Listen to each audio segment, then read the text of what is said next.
General Secretary Gorbachev, if you seek peace, if you seek prosperity for the Soviet Union and Eastern Europe, if you seek liberalization, come here to this gate. Mr. Gorbachev, open this gate.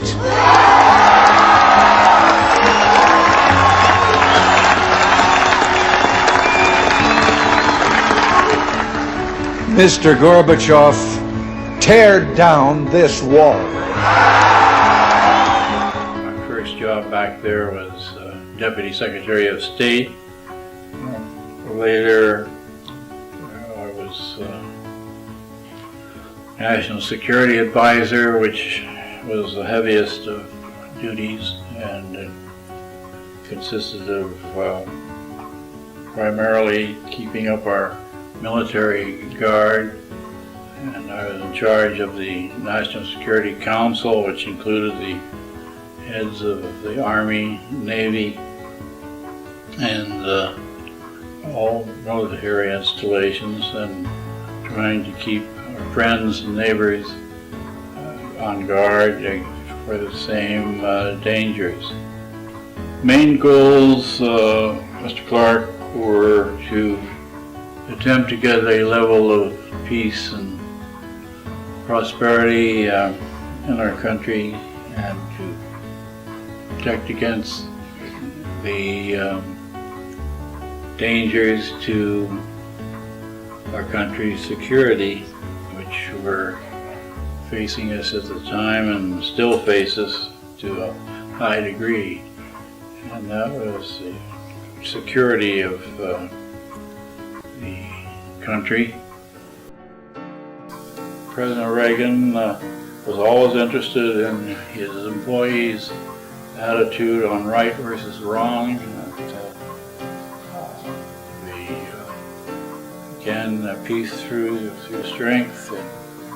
This was, of course, the height of the Cold War, in which we were prepared to face the Soviet Union and Communist China if necessary. As Mrs. Thatcher of England said, the Reagan administration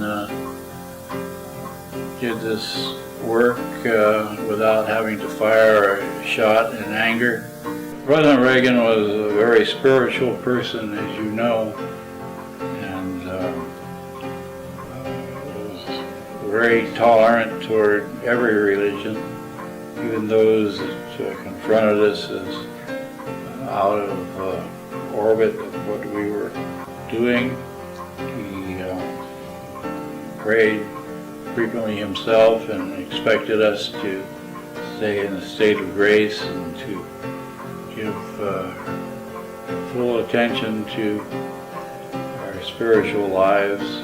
And he was always seeking the truth. As you know, he's now dead,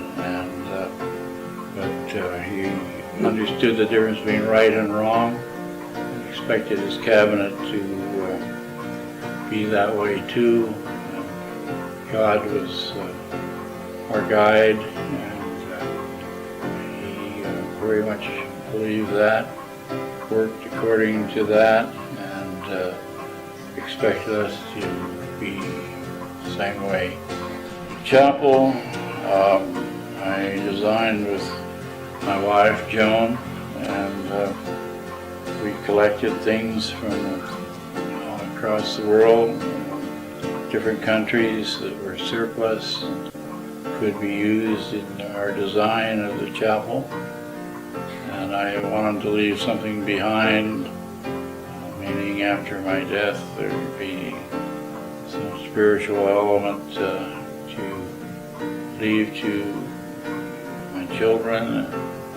And I think he has been successful, due, as many people have said, to his leadership, which was clear and is still practiced. I think that those who followed this intervening 20 years or more realize that and have done a pretty good job in maintaining peace through strength.